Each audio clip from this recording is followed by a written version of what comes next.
talk about their problems, communicate, and therapist ही बोलेगा नमाज़ें पढ़ो.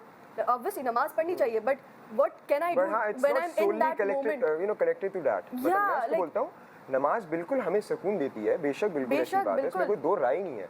But हर चीज का सोल्यूशन भी हम उस पे वो नहीं कर सकते. तो अल्लाह किसी को सेहत दे के आजमाता है, किसी को बीमार करके आजमाता है. खुदा की कसम, जब मैं किसी बीमार को देखता हूँ ना, तो मैं डरता अपने आप से हूँ कि अल्लाह ने हमें सेहत दे दी, इसकी आजमाइश कम है. इससे एक सवाल होगा कि तूने इस बीमारी में नाशुक्री तो नहीं की, हराम की तरफ तो नहीं गया. हमसे 20 सवाल होंगे, क्योंकि बीमार आदमी बुराइयों से बचता है, सेहतमंद के लिए बुराइयों से बचना बहुत मुश्किल. नबी सल्लल्लाहु अलैहि वसल्लम ने फरमाया, इज़ा ब्तलैतु अब्दी बिहबीबतैहि फसबरा अव्वज़तुहुमा मिनहुमल जन्नह. बुखारी मुस्लिम की हदीस. नबी ने फरमाया कि अल्लाह कहते हैं कि जिसकी मैंने दोनों आंखों की बिनाई ले ली, उसने सब्र किया, कोई नाशुक्री नहीं की, तो मैं इसको इसके बदले में जन्नत दूंगा. क्योंकि नाबीना आदमी के पास एक ही है, वो ना फुहश फिल्में देख सकता है, ना वो ज़िना की तरफ जाएगा, बदनज़री होती है फिर आगे ज़िना होता है ना वो नामहरम औरतों को देखेगा. 20 किस्म के गुनाहों से अल्लाह ने उसको बचा लिया है. तो आखिरत पर अगर यकीन हो ना, तो आपको नाबीना पे तरस नहीं आएगा, आपको आंखों वालों पे तरस आएगा कि भाई इसका तो हिसाब, क्योंकि इससे नमाज रोज़े का सवाल होगा, वो आसान है. आज जिन बेहयाई के कामों में, फुहश फिल्मों में और पता नहीं बदनज़री और किस कदर बुराइयों में लोग पड़े हुए हैं, ये सारी आँख की नेमत की नाकदरी है या नहीं है? तो आपका ना सोचने का स्टाइल चेंज हो जाएगा अगर आप आखिरत पर यकीन रखते हो. सोचने के मयारात ही बदल जाएंगे. मैंने जिस कैंसर के पेशेंट को आज देखा ना, तो इस लिहाज से तो तरस आता है इंसान पे कि भाई वो बेचारा तकलीफ में है और ज़िंदगी से लड़ रहा है. हकीकत बताऊं, मैं अपने बारे में सोच रहा था कि शायद ये हमसे ज़्यादा खुशकिस्मत है.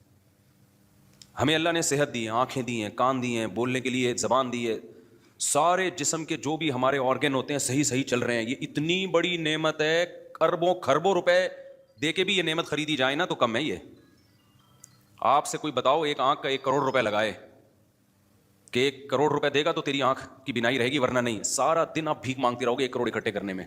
प्लॉट बेचोगे, मकान बेचोगे, जायदादें बेचोगे, यार बिनाई से ज़्यादा अहम नहीं है. आपकी ज़बान में जायके की सलाहियत ख़त्म हो जाए, खाने पीने की लज्जतें आपके लिए बोलो ख़त्म.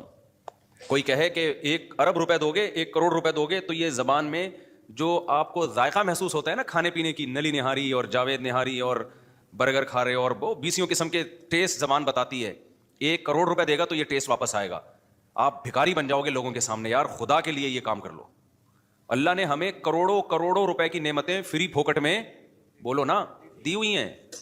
सूंघने की, सुनने की, ये जो हम पलक झपक के ऊपर उठाते हैं, आपको पता है ये भी एक बीमारी है. आपके ये मसल डैमेज हो जाते हैं. आप पलक झपकते हैं, ऊपर उठा नहीं सकते. ऊपर उठाने के लिए ऐसे उंगली से उठानी पड़ती है और फिर बांध लेते हैं तो फिर खुली रहती है, आंखों में बेचैनी शुरू हो जाती है.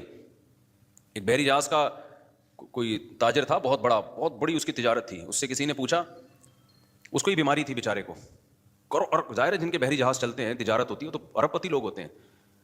उससे किसी ने पूछा, यार तुझे अल्लाह ने इतना दिया है? उसने कहा, भाई मेरी सारी तिजारत कोई ले ले और मुझे सिर्फ ये बीमारी मेरी ठीक हो जाए.